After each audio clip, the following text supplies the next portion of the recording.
Hello, my name is Dr. Patty Ann Ford. Welcome to my YouTube. I am a doctor, dietitian, and coach, and I help untangle obstacles within your food, body, weight, and eating.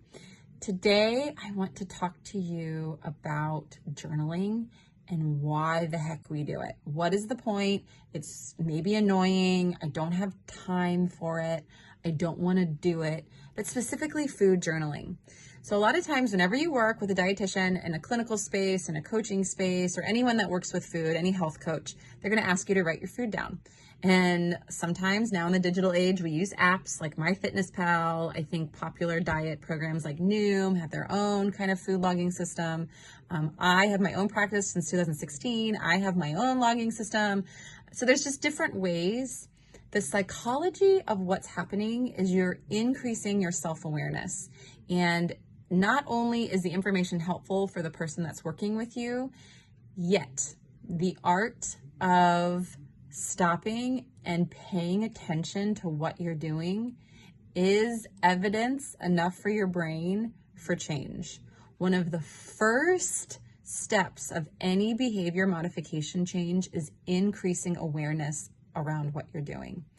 How hard is that in our society with food when we have so many messages about how we need to eat, how we need to look, how we need to show up in our health, whether that be in our body or blood or bones or muscles or, enter expectation here.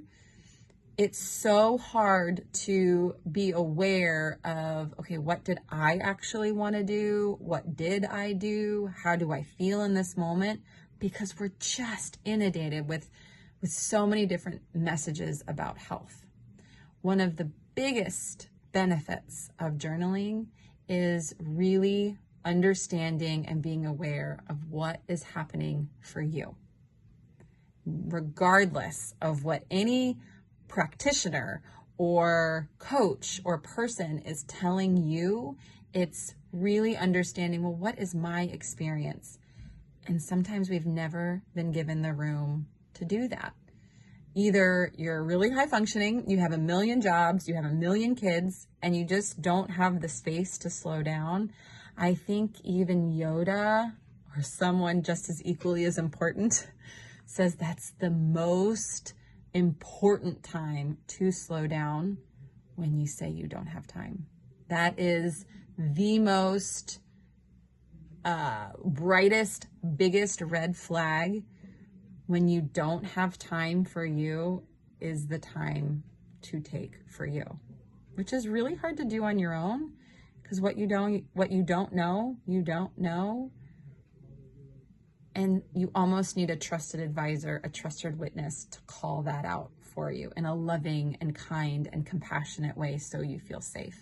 So one of my favorite journals, and I have kind of one here, it asks the time that you're eating, your hunger level, meaning do I have any proprioception on how I'm feeling? Can I sense any sort of hunger or fullness? And a lot of times that proprioception has been severed if you've been in the chronic dieting space for a while. Then just noting, okay, what did I eat? Maybe sometimes my meal logs don't even label breakfast or lunch or snack because I don't eat in that way. I just eat randomly throughout the day and I don't have formal meals. So it's just noting what you're doing throughout the day. But one of my favorite questions is, okay, well, what did you eat? What choices did you actually make? But what did you want to eat? And sometimes there's a difference and we didn't even know, okay, I was having my tuna and my salad and my veggies, but what I really wanted was a pepperoni pizza. But I snuffed that out because I believe that food is bad and that's not on my plan. And so I'm sticking to the plan, but I was thinking about the pepperoni pizza the entire time, and on and on and on this inner dialogue goes. And at some point, that inner dialogue gets really loud. And so we have cheat days. And that's not the case for everybody. Yet, how many times has that happened to you? And you think, it's Friday, it's the holidays, I can do whatever I want. Did you hear that? I can do whatever I want versus what you've been engaging in. And sometimes that comes out on logging that does assess your experience. And we just didn't have the chance to find that out on MyFitnessPal that's just looking at the specs of the macronutrients and the grams. And those are all really important, but they don't tell the whole picture, because your body does not speak in grams. Your body does not speak in calories. It speaks in experiences, and it does not know that language. It knows desire and pain and pleasure, and so noting those differences at meals can be very valuable and telling. It also can be very painful and something that you don't want to look at, which is okay, you're not ready.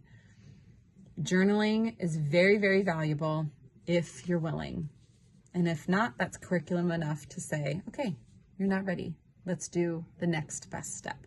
And that's what I do in my practice, is we figure out where you're at, what's happened to you, and what is the next best step, gently and slowly and patiently, because I want this transformation to be long lasting. I want it to be transformative while taking steps forward that are transactional, but ultimately are yours and not mine.